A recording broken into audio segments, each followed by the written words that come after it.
ta hòn to thêm cho quạt tứ.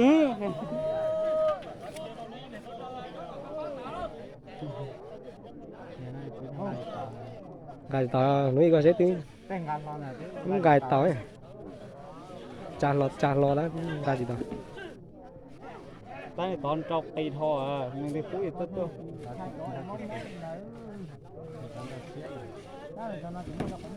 dù cái tiếng cười ấy Gà thịt ta. gài gì tỏi thì đó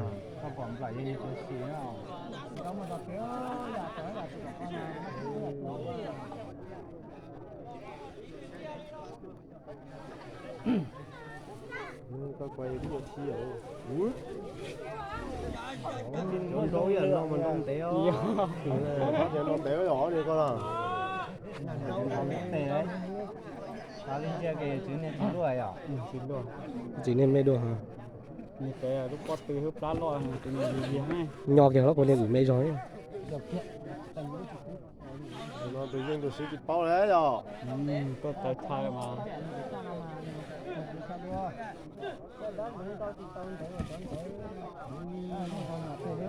nhỏ cái thứ à chỉ tên giờ thì nhỏ cái thứ thôi à Nhỏ thế con nè chẳng á.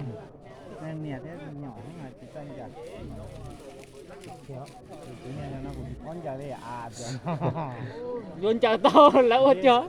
đi lấy nè nhà đi lấy nè nhà Lên chừng xa gì dù thế luôn chờ to lên. nhà tìm bỏ nhà ấy tụi nó có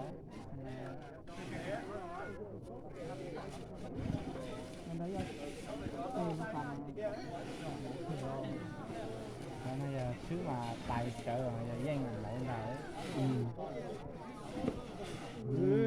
trong những vật em chơi vậy đồng bảo có hiện tại là giờ vợ bón chơi rất là o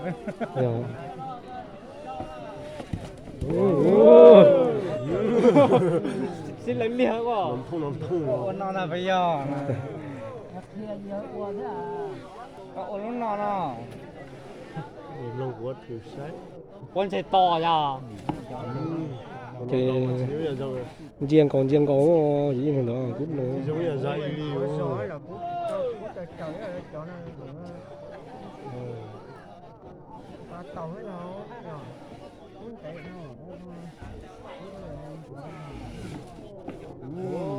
gà tiền nóยังtàu ngoài nhưng gà thịt Gà thịt to này con nhà.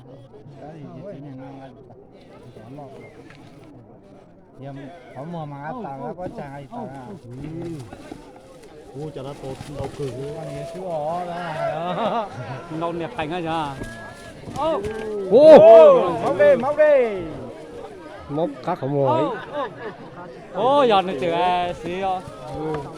gì này thiệt rồi